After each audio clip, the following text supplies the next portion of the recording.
Another Tuesday, ready to go. And another exciting topic we have for everyone. Yeah, 100%. I think this is a very, it's becoming more and more common. Right. No, 100%. I find as though this is coming almost as often as someone wanting to change or vary the child support terms in a final order is dealing with issues relating to relocation.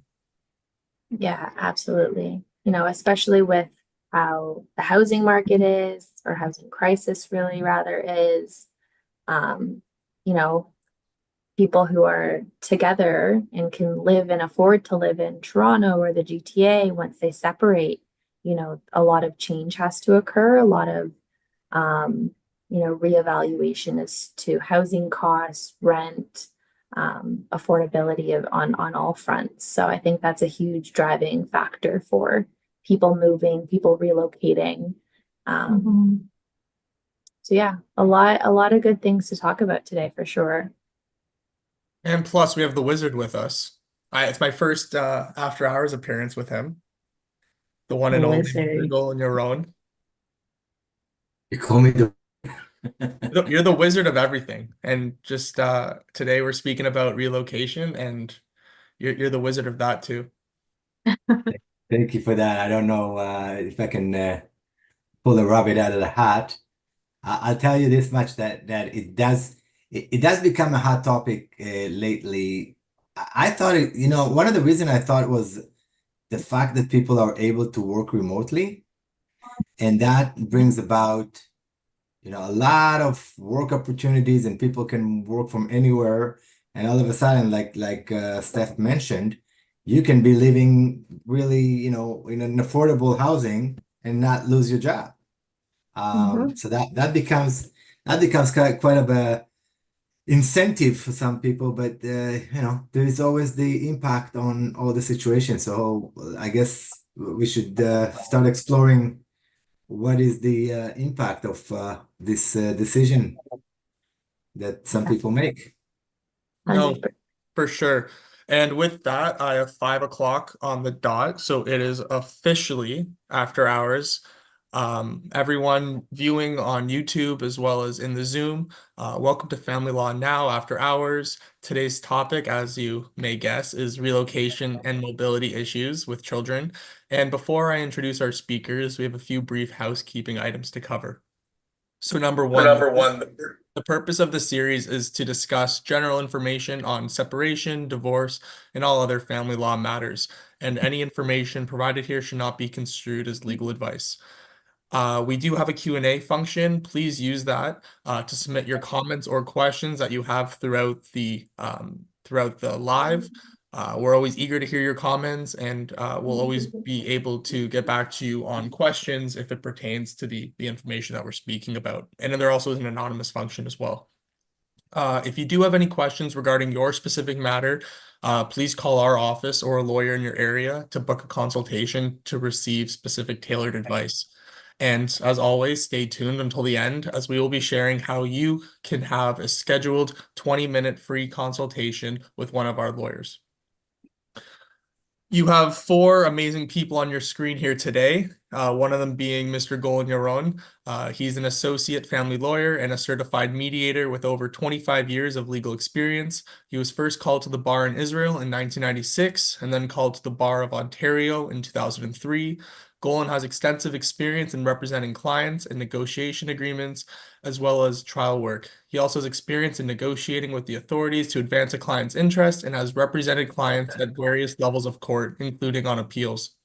Steph was called to the bar in 2002 and is an associate lawyer at Russell Alexander, and she is committed to assisting our clients through what is traditionally a difficult time. Her goal is always to make the process easier in any way that she can. We also have Jodeen. Jodeen is an articling student here at the firm, and she is one of the newest members of our team. Despite her relatively short time with us, Jodeen has already gained valuable experience across both collaborative and litigation files. Her legal journey began at Queen's University, where she honed her advocacy skills through roles at neighborhood legal services, through the legal clinic, as well as the family and children's services of Frontenac. These experiences helped her develop a keen ability to navigate complex legal issues with empathy and insight. And outside of work, Jodeen enjoys trying new and exciting activities, the most recent being Ultimate Frisbee, which, by the way, I have never played, but I've seen it and it looks a lot of fun. You gotta get into it. Last but not least is myself. I would classify and characterize myself as a compassionate family lawyer who's driven by a deep desire to support families through challenging times. With a background in commerce, I bring strong negotiation, analytical, and critical thinking skills to my practice. During my articling period, I gained confidence in handling a wide range of family law matters. I emphasize active listening, clear communication, and empathy, fostering a comfortable environment for clients. I am certified as a collaborative lawyer with the Ontario Association of Collaborative Professionals, and therefore I offer clients an alternative dispute resolution approach to avoid court. Outside of work, I, as you all know, am a dedicated Toronto Maple Leafs fan, an LA Rams fan, and I enjoy playing hockey and watching comedy movies. So, with that, let's get into our substantive discussion for today. And I'm hoping that Golan can speak to us about sort of just give us an introduction on relocation and mobility. And hopefully he can, talk with us about exploring the complexities around parental relocation involving children. Thank you, Joe. Thank you for having me. I think you just made Steph about 20 years older, if I'm not mistaken. I didn't want to interrupt, and I would have been called to the bar at 4 years old. Did I say 02? You said 02, 22. 2022. 2022. Yeah, it was just I looked at her as like she's not that old yet. But anyway, thank you for it's really an exciting topic. It's really an important topic too. Not only that, it's an exciting it has some complexities to it. What people normally they really come to us at the point of the contention or the point of that impasse, realizing, oh, somebody is about to move with my kid and I don't know what to do, and it might have been that in the past I had some situations where people were content with it because they didn't know that they had any rights in terms of their parenting and the impact on their parenting. And it's just, well, if somebody's moving, then what can I do? And they just learn to live with it, and sometimes they just give in, and it had a real impact on on one's bonding with their child, on their ability to actually go and visit and spend meaningful time. The commute time, sometimes it's even not possible at all, because if it's a matter of several even an hour could be significant relocation issues. I mean, one of the issues is, what is relocation? What is considered relocation? And the legislation talks about the impact on parenting not being able to proceed, that the parenting schedule is impacted to such a degree that it's not working anymore. This is a situation. So that's the reason I recently had a situation where, an hour and a half away. Now, even an hour and a half away, if you were seeing a child, on a regular basis, few times a week, or even a week on, a week about the situation, you can imagine that that's not working anymore, because the party that moves away may also impact the child's school location. So now you're moving him for another school, and if he's in another school, what is the other parent to do? He has to go back and forth to pick up and drop off the next day. It's not very easy to navigate around this situation without firstly increasing the tension between the parents. That's the one of the things that happens as a result of this decision. And the other topic is that sometimes parties were already in court. They don't want to experience that all over again. It's almost like, okay, we thought that we negotiated that in the past. We have an agreement. Now we have to go back to court, or we have to go back to lawyers, and the whole thing becomes complex and expensive.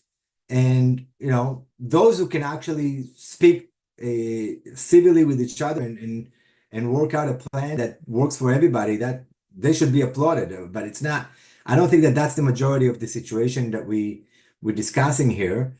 And even in the situation of amicable parenting, sometimes it's a genuine, really a conflict that one has, whether it has to do with, I have a job opportunity that I should not be passing on, or I started a new relationship. Well, that's going to affect my life in a sense, right? And if that person is 2 hours away or in the States or somewhere else, that is sometimes a genuine situation that require a true consideration of how do we going to make it work for these parents to continue their parenting obligations and their parenting and the bonding, and that the children are not missing out on either parent in that respect.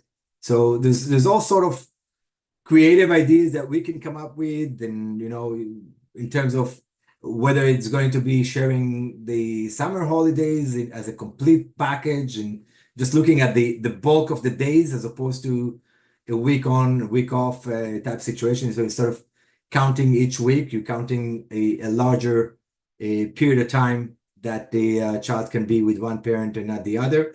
There's all sort of scenarios that we have been working with parents to try and resolve things.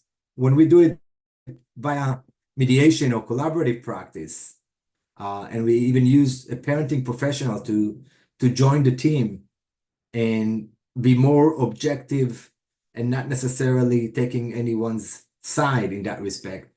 Many times it's working out, and people are either changing their decisions or they're changing their plan overall, and it could be even just relocating but closer, as opposed to going the whole distance because they didn't realize the impact or the resistance and opposition that they may face if that decision was to take place.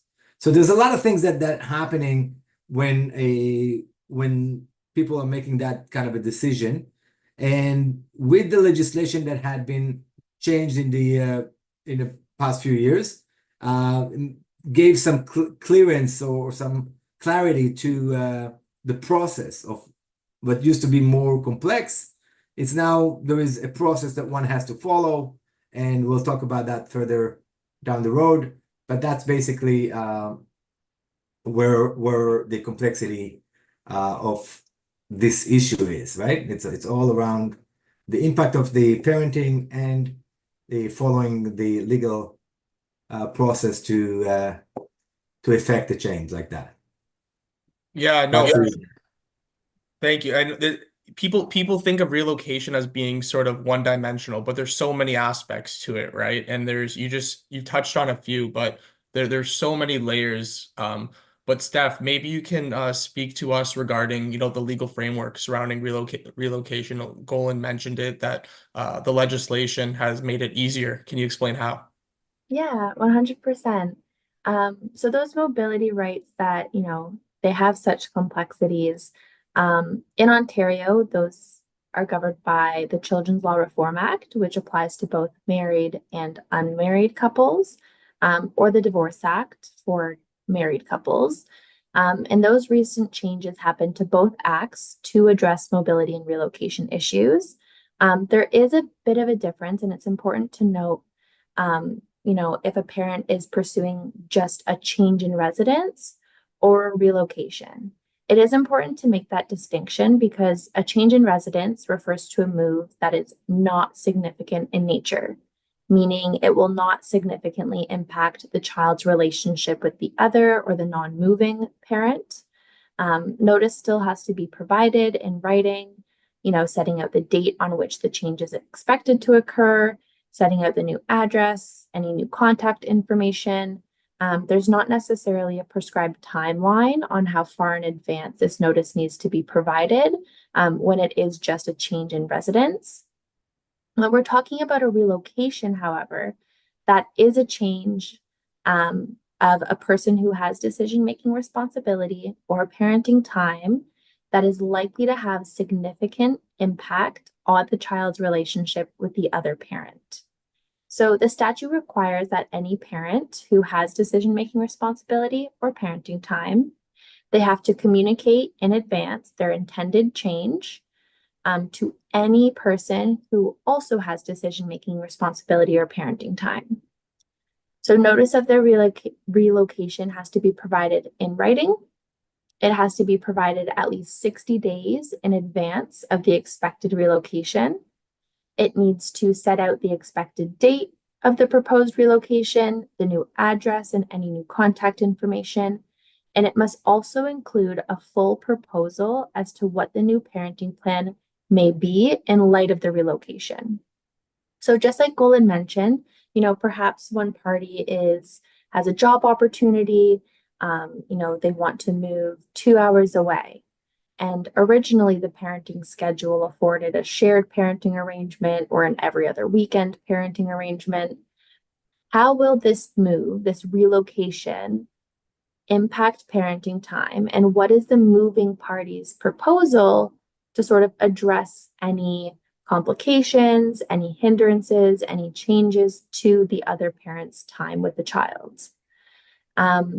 So once notice is provided, the parent receiving the notice does have an opportunity to object the change. They have to provide their objection in writing. It's always recommended to seek legal counsel, legal advice as soon as practically possible, and or commence a court application in order to effectively object the change, because failing to formally express your objection or failing to take the appropriate legal action can open yourself up to risks, maybe inadvertently authorizing the moving party to relocate. So ultimately you want to make sure that if you are receiving that notice that you act quickly. I'll also just note one more thing, legal consideration. A parent who has sole decision-making responsibility, or, formally it would have been called sole custody, they do not get to determine the child's residence unilaterally.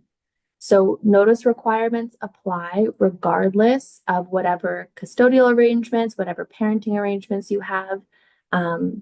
So just to keep that in mind, if you do have sole decision-making responsibility, you still need to provide notice. It's in our legislation, it's there for a reason. And if, it gets to the point where you took action without going through the proper process of providing notice, obtaining consent, it can be a very, very difficult situation, and you might be ordered to return back with the child.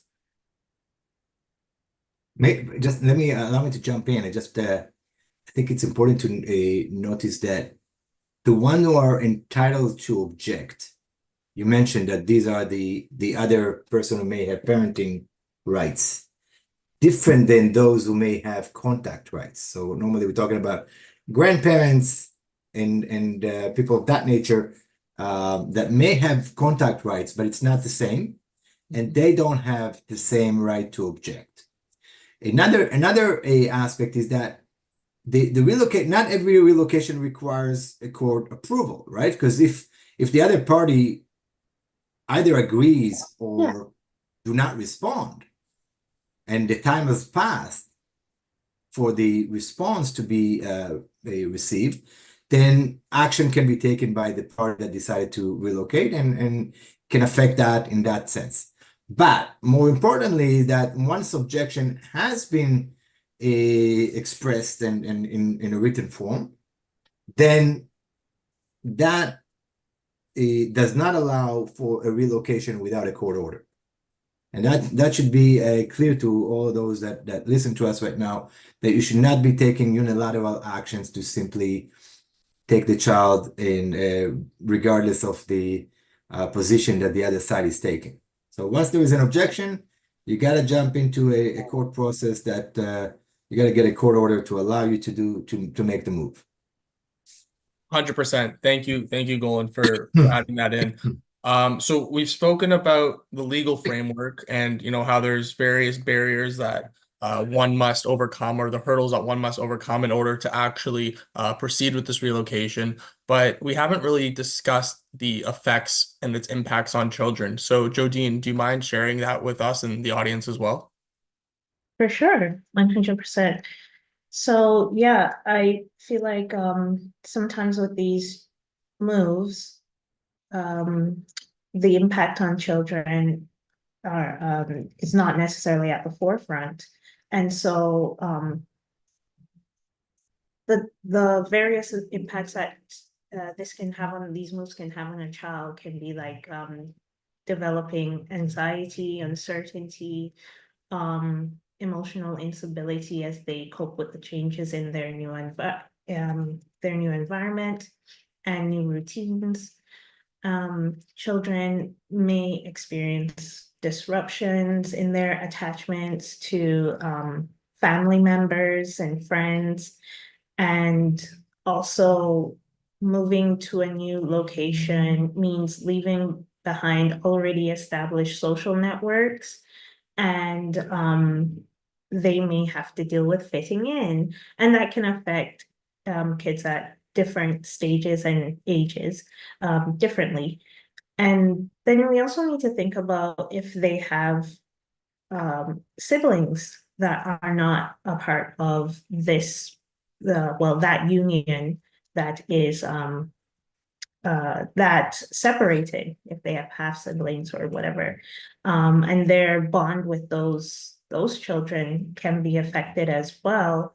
So there are a lot of different considerations and impacts on children that should be considered, and the role of the parent is crucial during this transition. Supportive parenting can mitigate negative effects on the child. And while relocation does pose some challenges, it can also provide opportunities for the child that they may not have had in their previous location. And especially if, family violence is an issue, it can also be helpful for the child to relocate for those reasons. Or if education or academics or sports or whatever is important to that child's development, that can also be a consideration in relocation to the advantage of the child. So yeah, that's what I came up with. Yeah, no, very informative. Thanks, Joe. So I know we've heard about the impact on relocation that it has on children. Steph did mention sort of the characteristics, sorry, excuse me, of what differentiate between a change in residence and a relocation. But Golan, can you maybe sort of explain a little bit more and dive a little bit deeper into how relocation in and of itself may affect existing parenting arrangements? Well, yeah, just before I do that, thank you for that topic, but just want to jump into Jodeen's topic there. When it comes to safety of the child, we don't have to jump to the process of relocation, the notice, etc. That party, if there is an actual safety concern, can go to court on an urgent basis, ex parte, meaning without notice to the other side, and get the necessary order to move if there is a safety concern. So that, but without going into deep regarding that and the evidence that's required, etc. But it is available process, so people should know that in emergency situation there is different route that they need to follow. Another thing that I think is important, that we're talking about relocation, but the relocation that we are, whether we're consenting or objecting to, is that of the child and not that of the parent. That has to be clear to the audience, that we're not talking about objecting to a party moving whenever they want to move. But even though it may have impact, but it looks to me that the one who would want to move is giving up his parenting rights, in a sense, if you just want to move without the child, right? Because it's like saying to the other party, there you go, take the children, I'm moving to California right now, and I don't care anymore. But so obviously there's an impact. Now, talking about the impact to children relocation, Jodeen mentioned whether it's culturally, whether it's mentally, how it affects the child. The child may be torn away from his friends, his extracurricular activity, whether it's his hockey team or soccer team or just neighborhood friends that he's used to, or his family pet, in that respect. All of this is affecting a child's emotional well-being. And when a parent is making that decision to move, they have to really consider that, and that's where we come to the best interest of the child analysis. When parents have to prioritize the children's interest before their own. Sometimes they coincide, sometimes they may align that, some will say to you that when a parent is happy, the child is happy. Well, the parent may be happy with starting a new relationship, and therefore the child may be just as happy. But so it goes with ages and stages, the ages of the child, what would impact the child in terms of even the commute itself. We all know, we travel with kids, most those of us who have some. When are we there? That's the common phrase that we hear from the back. And then it's not a pleasant thing for kids to just be traveling, especially now in the winter, and just if we do it frequent a commute every time, it's affecting the children, it's affecting the quality of their time with the other parent. And it's not fun for the kids to just be in the car for extensive period of time. So it's so many aspects that the child's life can be impacted by this decision to move, that it really has to be a very well thought and planned. How do we make this transition if it's inevitable, if it must occur? How do we make transition as easy as possible, and ensuring that the parenting is going to be continuous and not affecting there's always degrees of what's the effect. I mean, the effect could be, if it's another 15-20 minutes, you may say it's not a big deal, but it may be a cost issue, right? You're going further away. Now there's gas prices, there's maybe somebody does not have a car, but when they agree to live close to one another and not be needing a vehicle. So all of these things can impact the decision to relocate and impact the consequence on a child's well-being, whether it's physically, mentally, socially, all of the issues that we just spoke about before. Generally, that's the impact on a child, Joe. Yeah, thank you. Steph, Jodeen, any thoughts? I completely agree. I think there's, a common theme and something you'll hear all of us touch on is it's a very complex area, and there's a lot of considerations that have to be given. But Golan mentioned it to a T, really it's what is in the best interest of the child. Yes, there are other outside factors, considerations supporting the move versus not supporting the move. But Joe, I anticipate you might even touch on best interest a little bit more. Yeah, no, that was the plan. Golan sort of took my thunder there, but it's okay. I don't mind. Like I said, he's the OG know it. So if he wants to shed some wisdom, I'm always That agreeable mean to that. to step The the boundaries. OG? I did not mean to step to step the boundaries. Just I think No, it's no, it's just in okay. general, the general idea of obviously the best interest of the child has to be considered. But go ahead No, and explore that more. no, for sure. It's okay. It's okay. Like I said, we all appreciate your wisdom and your knowledge. But yeah, touching upon what Golan was mentioning, with respects to the best interest of the child, excuse me. obviously there's a legislative requirement that the child's well-being and needs are prioritized, especially in relation to relocation decisions. And the best interest of the child test is the standard, and it's used by courts in determining appropriate parenting arrangements after parents separate, or in instances when they never cohabitated and maybe it was a common law relationship, or maybe they had a child, out of wedlock and they didn't have a common law relationship. But although it is worded slightly different in both, as Steph mentioned, in Ontario's Children's Law Reform Act, also known as the CLRA, as well as Canada's Divorce Act, so that's called the Divorce Act, and that deals with, as Steph mentioned, married spouses. Both laws generally apply the same test, and that is to focus solely on the child's well-being rather than, as Golan mentioned, the parents' rights. And, courts have significant discretion in applying the test.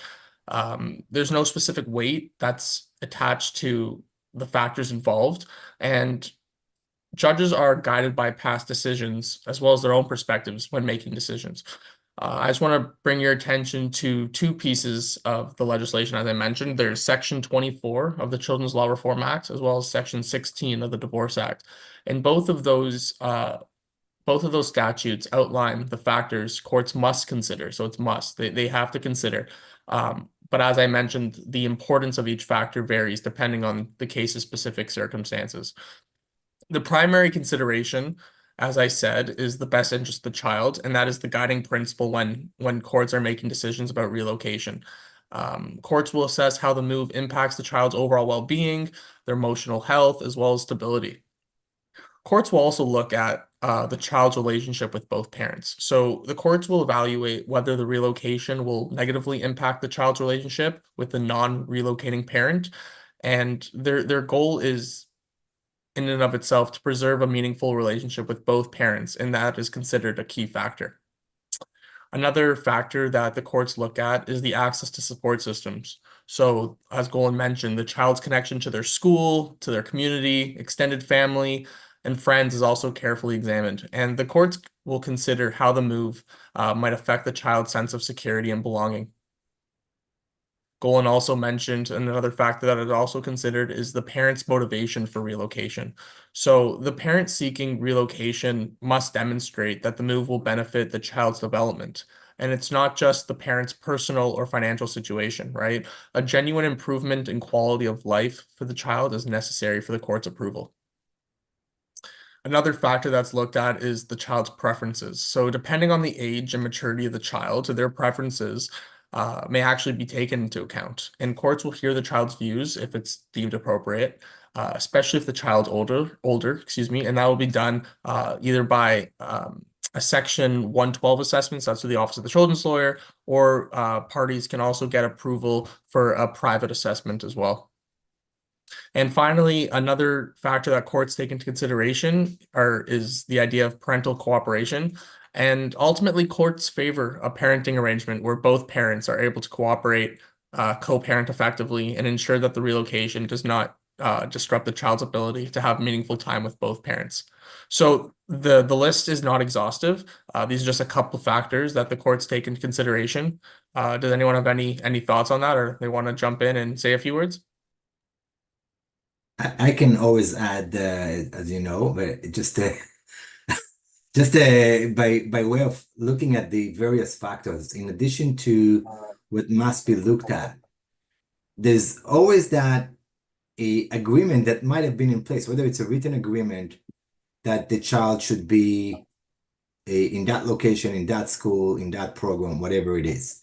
And if that, so part of the factors that need to be weighed in is whether we now offending the agreement and one of the parties deciding to do something that is in contravention of the agreement, or even even if there was an arbitral award or if there was a court order in the past, those things have to be taken into account, whether that change of the situation is in the face of an existing orders or agreement that was in place.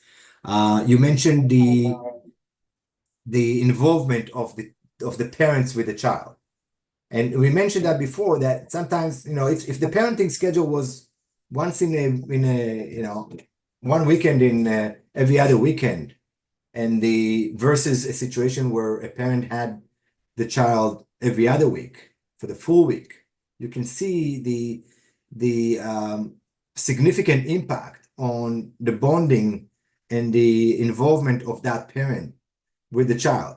While you can probably compensate on a one every other weekend situation by adding another overnight here and there and just kind of batch them up together and make up the time, it's way harder to do that with a shared parenting arrangement where basically if one parent goes relocate significantly, that it affects the ability to do that, then the whole thing falls apart. And now we have to think of something else that would allow for this same contact, the same parenting time, quality parenting time to continue. So that's some of the factors that you mentioned. Nothing is determinative of the issue by itself, but it's cumulative. It's looking at everything and then you weigh the circumstances overall and say, okay, it's in the best interest of the child or not. And there you go. And it's a tough decision to make. It was always when the court had to be faced with that kind of situations, they used to push it back to the parents to try and make that decision. How it's going to work out. It's better for parents to do it than a judge to make that decision because nobody's going to be happy. So it's really something that parents have to take into account when they have that situation where they have to do that, something significant happened in their lives, relationship, new marriage, going to university that is somewhere else that eventually would advance. If you look at it, you can have so many things that can impact the child's well-being in the future. So if a parent now goes to university, but it has to be somewhere else, that it's not as close as it used to be and impacts the parenting, it may be temporary effect. Mhm. And then the other parent may advance their skills, may get a better job, can come back to Toronto or to Oshawa or whatever they were residing in the first place. And that could actually be a better situation for everybody. But again, it's everything is very fact driven on how it's going to impact the child and his livelihood and his well-being and the ongoing contact in relationship with both parents. Yeah, for sure. Thank you, Golan. So you mentioned the benefit of not having a third party like a judge making decisions on issues like this. It's always better to have the situation in the parents' control. So, Jodeen, maybe can you speak to us about some communication and co-parenting tips that we can sort of help to keep this out of court? Hey, thanks, Joe. I can definitely do that. So of course, open communication and clear communication helps minimize misunderstandings and conflicts, especially if that communication is focused on the child and not on the tensions within the relationship of the parents. So I think it's important to ensure that all communication is child-centered, child-focused, and that will help ease and relieve some tension with or difficulties with communication.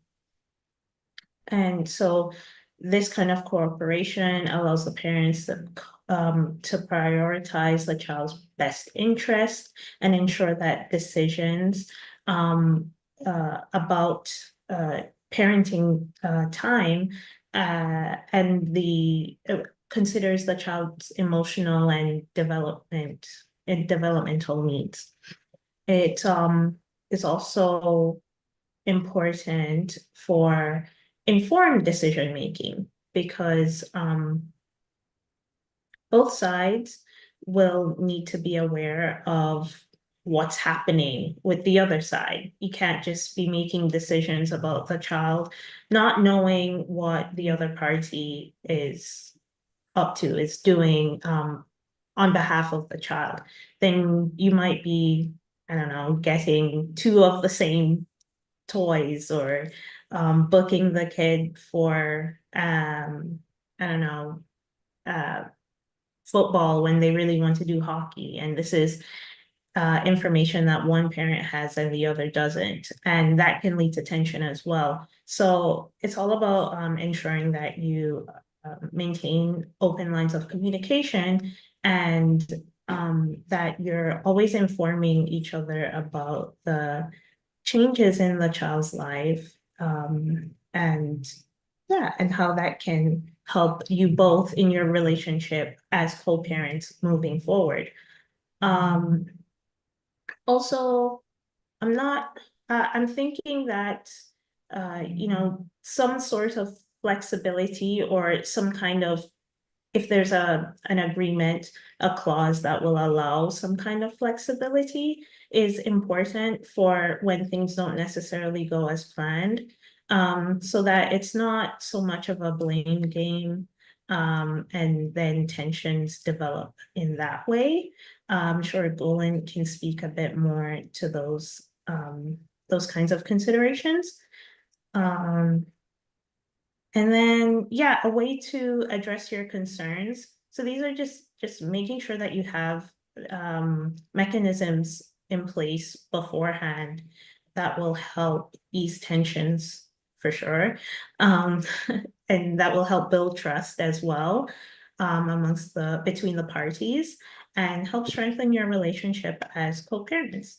I know that Golan can definitely speak more on those points. So I don't know if you have anything to add there, Golan. Thank you, Jodeen. Firstly, you're right on, but the situation you spoke about is really the ideal situation of co-parenting when we're talking about parents that are, in at least civil with one another and able to communicate. You have to consider the situations of conflict, which very often arises. And then we have other options, right? The other options could be using a family app. We could be using a third party, or we as a parenting coordinator or a parenting professional that we use in the collaborative process. So we have resources that can assist in the effective communication when parties are now in the process of considering the relocation and how it's going to go, how it's going to unfold and whether it's going to happen or not. And while in that process, there could be a lot of tension. So to minimize that, you want to use anything that's available. I mean, if the parties are able to communicate amongst themselves, between themselves, effectively and civilly, that's beautiful. That's the best you can ask for. But we know the reality, and the reality is that it's just another added tension factor when one party wants to relocate with a child. And this is where you need to come up with these alternative resources to assist in the communication. At the end of the day, if parents are truly turning their minds to what's best for their child, they'll be able to communicate, even if they cannot talk to one another in person or in direct communication. They'll go to that third party resource, the parenting professional, the counselor, or even some will go to a religious person that would assist them if they both trust that person, or just a family friend. That all can be all is available if it's all for the end result of making a plan that would work for the best of their children. Yeah, that's my comment on that one, Jodeen. No, 100%. And we're also not saying that that court is the only way to resolve relocation disputes. There are a number of alternative dispute resolution methods that, you know, myself, the people you have on your screen here affirm that we offer. As sometimes court may not always be the best way to go about resolving the dispute. Most cases, if parties are still amicable and a decision about relocation necessarily has been made yet, mediation, you know, is often the first recommended step for resolving any family law issues, but even so, relocation disputes. Mediation allows both parties to negotiate relocation terms in a less adversarial setting and with the help of a third party neutral mediator. So someone who, as Golan mentioned, the idea of objectivity, someone who can look sort of at the facts presented and not be biased in their decision. You know, with mediation, it's always preferred that the parties enter in what's called child-focused mediation, and that is mediation that's focused on the child's needs and interests, and that can help parents craft a solution that prioritizes the child's best interest and well-being. Things that are positive notes about child-focused mediation is that it provides a space for creative solutions while keeping your child's needs, you know, as a top priority. So there are a lot of mediators out there who specialize in what's called child-focused mediation. That's also a great resource. If mediation fails, which sometimes it does, like the parties can't agree to terms in mediation, there's another option, and parents may opt for what's called arbitration. And that usually happens after mediation, but it could also be a step that parents go to directly without going to mediation first. And in arbitration, an arbiter, so similar to a mediator, but their term is an arbiter, they can make a binding decision on the matter. So mediation is not binding unless an agreement is made and there's a contract signed, but when you go to an arbiter, that decision is binding. And this option is quicker than court, and it still allows both parties to present their case in a structured process and to still have more control in the process as opposed to going to court. Golan mentioned a great resource as well, parenting coordinators. So in some cases, a parenting coordinator can also be a mediator, but it's a separate entity, a separate job title, and a parenting coordinator can be appointed between both the parties to help resolve disputes, you know, regarding the logistics of the move, such as scheduling or other ongoing issues. And parenting coordinators do a great job in drafting a parenting plan that can prevent future conflicts post-relocation. When alternative dispute resolution methods do not result in an agreement or parties can't seem to get eye to eye, a parent, as we've discussed, may apply to the court for a decision on relocation. And in these cases, as we've mentioned numerous times already, the courts will carefully evaluate the best interest of the child standard. So that's, like I said, it's a standard, and they weigh the proposed benefits and detriments of the move. Before you relocate, before any parent decides that they want to relocate or actually goes about relocating, it's very crucial for parents to seek legal advice before attempting to relocate, especially when there is no prior agreement in place. As we've spoken today, unauthorized relocations can result in legal consequences. And that, as Steph mentioned, it can include a possible reversal of the move or changes to parenting arrangements. And finally, I want to speak about the enforcement of relocation agreements. So if an agreement is reached through mediation or arbitration, those agreements can be filed with the court and they can be enforced like a court order. And this ensures that the relocation terms are A, respected, as well as B, it provides a legal recourse if one parent doesn't comply. So those are just some options, and that's being able to provide parties with options regarding alternative dispute resolution. Does anyone maybe have any touches about they've had experiences in the past with mediation or parenting coordinators in the past and how it's resulted? Let me give some maybe some of my personal experience here in the recent past. I mentioned before that one of the factors is whether there are agreements, and in a separation agreement we often see a dispute resolution process. That process may include mediation, arbitration, and then the step to go to court if all fails. So if a matter has to come to court, the court will look at that and see whether the parties actually went to mediation because that's what they agreed on. And maybe, stay the process until you complete the mediation before you come back.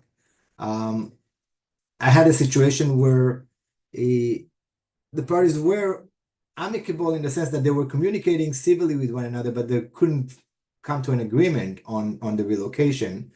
And only when a judge gave his view on the situation, suggesting that the relocation is not going to happen, the parties continued their negotiation to effect the relocation, but in a way that would be a somewhat compensatory to the other parent. So, for example, if the relocation was, I think, almost it was an hour and 40 minutes away, so it was increasing the commute time by another hour each time, and the cost of this would be another $100 per travel. So they deducted that from the child support that was payable, and they figured, okay, we're gonna extend the weekends time that the child has. Maybe a PA day would be added to the other parent who's missing out or has to accommodate the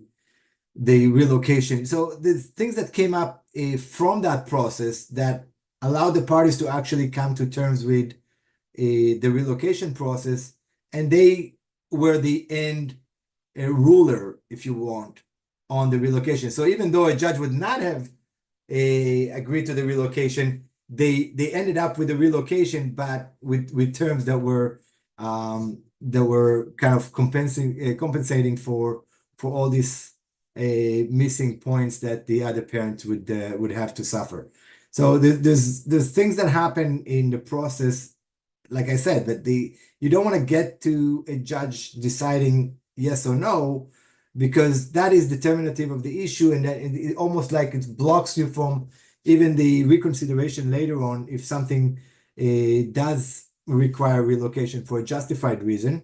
But then that history of how you went about executing that relocation in the first place is becoming something of record that one can look at and see the attitude of the parties when the relocation was attempted the first time or second time, whatever it is. So there's many things that happen in the process, like Joe said. Mediation, collaborative process, by the way, which is what all of us do, engages not only a mediation type process, but we engage that parenting professional to assist the parties in coming to an agreement in something that is so not necessarily a mediation or an arbitration process, but really that we assist the parties in making that decision with the help of professionals at the table. So that's another process that people may want to consider when they look at mediation, arbitration, and maybe collaborative process would be the right way to go. Yeah, that's my brief comments on this one. Steph, if you have anything there. No, I think you covered it. I think collaborative is a great tool, especially having this team setting. It really focuses on the parties' goals, their interests. What do you want to achieve at the end of the day? What do you want for your child or your children at the end of the day? And how can the two parties, with the assistance of their counsel, and whether it's a financial or a family neutral, what creative solutions can be reached so that everybody's happy and content to the best that they can be going through a separation. And how is this framework going to shape their future and what's to come? Yeah, and I can't believe I forgot to mention collaborative practice. I'm certified in it, and that's the one thing I mentioned. But Steph, we've talked about sort of the best interest of the child. But can you sort of expand maybe, I know we've sort of discussed it in detail today, but can you maybe expand and emphasize, the factors that are, influence these relocation decisions? I know we've talked about them, but if you could Yeah, expand on them. yeah. I can just sort of dive into them just a little bit deeper, sort of reiterate them because they are very important. It's, whether you are in court and you're trying to sort out what your position is, or if you're not even in court and you're trying to understand, is this something that from a legal framework is in the best interest of the child? So Joe mentioned some legislation. I'll just sort of reiterate it. We're looking at sections 24 and 39.3 of the Children's Law Reform Act, or at sections 16 and 16.9 of the Divorce Act. For those registered, we will be sending out show notes, so we'll make sure to include those provisions just in case you didn't have a chance to write them down. But those primary considerations that were sort of touched on, those are the ones that relate to the child's physical, emotional, psychological safety, their security, their well-being. Those are definitely things that the court will turn to. So what is the child's needs given their age and their stage of development? What's the nature and strength of the child's relationship, not only with both parents, but also siblings, grandparents, and any other person who plays an important role in the child's life? We touched on the willingness to support the development and the maintenance of a child's relationship with the other parent. But another thing to look at is what is the history of care? Was one parent historically the primary caregiver? What are the cultural, religious, spiritual upbringings, the heritage? Is that something that the relocation would be removing them from or encouraging? What are any plans for future childcare? If the relocation is significant in nature, and you were relying on grandparents, babysitters, this sort of established network where you currently live, what tools or what protocols will be implemented in the new location, in the relocated location? The other thing that was briefly mentioned is a consideration of any family violence and its impact, among other things, the ability and willingness of any person who's engaged in the family violence to care for and meet the needs of the child, and also the appropriateness of making an order that would require persons, to cooperate in raising the child in close proximity.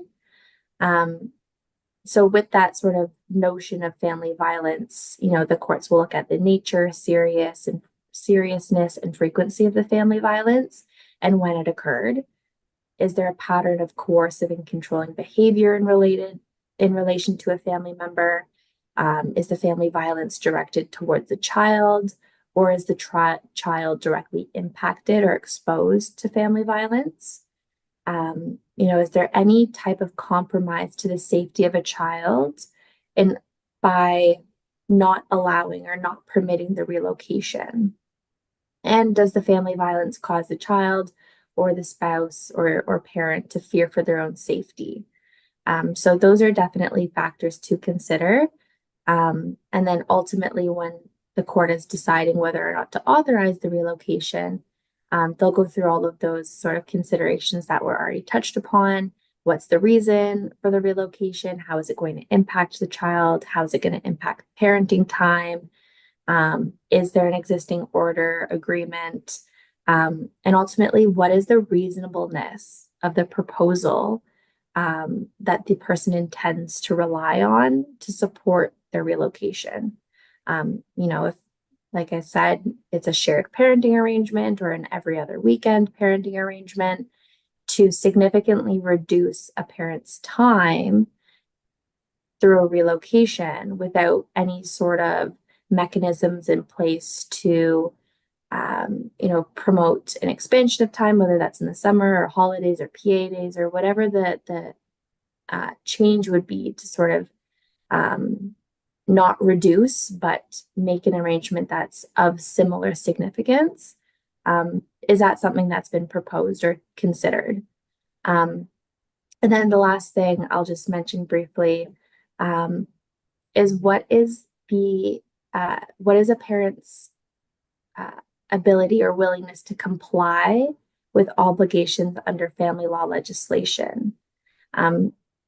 So if a parent is, breaching court orders, breaching an agreement, how is their behavior thus far throughout family litigation? How is that going to impact their likelihood for future compliance? So that's just sort of a deep dive about a little bit more in depth. But again, we'll be sending out those sections. So in case you didn't jot them down, those two pieces of legislation are really sort of your guide of where to start. I always say that the legislation is like the rule book. It's our 100%. rule book. That's Yeah, what we gotta follow. There's always exceptions, there's always case law, there's always nuances, and that's why, it's always good to speak to a lawyer, somebody who is immersed in those types of nuances. But absolutely a perfect starting point and where the courts will look to is the legislation. It's there for a reason. No, 100%. Jodeen, any thoughts you want to add in on that? Well, I had a question myself. And I was just wondering about the consideration that the court gives to things like Zoom or FaceTime when when considering relocation. I can touch, I see more and more, and it actually quite frequently courts and judges, even not in relocation matters, but regular parenting disputes, really turning to virtual parenting time and using that as a mechanism. Of course, it's not necessarily a replacement for quality in-person parenting time, but it's something that we see more and more implemented in regular parenting arrangements, as well as any discussion with respect to relocation and a change to parenting arrangements. Yeah, I agree. I was just definitely gonna say that I think the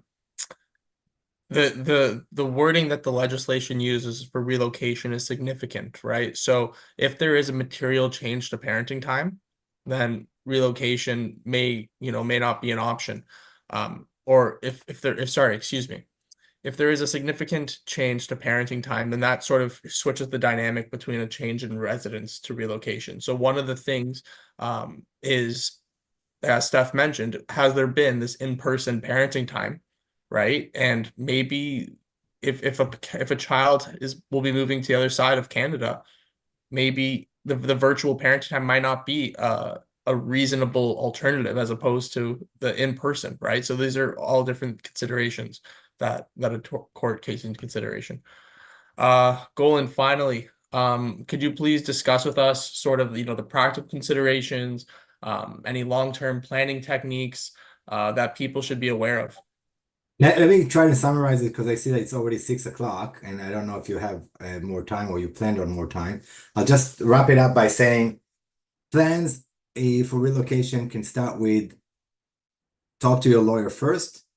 Other part of the plan should be that when you're negotiating the separation agreement, if it's already in the works in your mind that it may happen because schooling, because a new relationship had started, then that should be something that already should be implemented into the agreement with a mechanism for the relocation, the way that we're going to resolve it, perhaps not necessarily by way of the statutory framework, but maybe something else that could be set out in the agreement. And at the end of the day, you have to turn your mind into how am I making this plan or transition to the child in the best interest of that child. So whether it's the need to ensure that he's going to the right school, think about maybe it's a French immersion, maybe it's a sports school, maybe it's a special education of some kind that a child need, and maybe he has that resources better situated in the relocation location. So all of these things have to be the thing is, if you don't plan, you plan to fail. That's the bottom line here.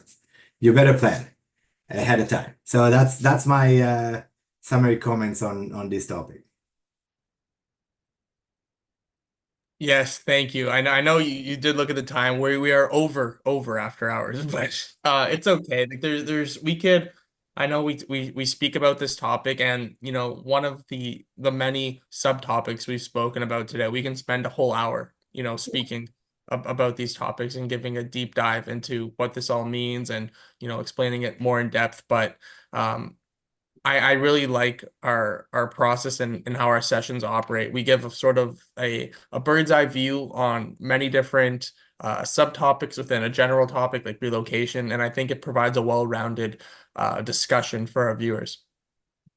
Absolutely. And if there's ever any questions, or you want to learn more, I know Joe will probably encourage all of our audience members, everybody listening, to submit topics that you want us to dive into. Joe, I don't want to steal your thunder, so I'll I'll be quiet now. No, no, it's okay.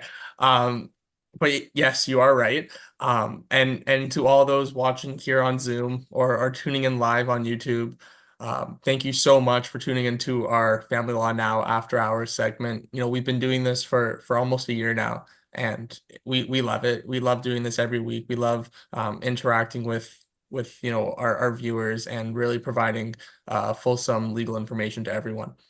So as Steph did mention, following the session, a brief survey will appear on your screen, and that will allow you to share your comments and suggestions for future topics you'd like us to explore. And as always, your feedback is greatly, greatly appreciated.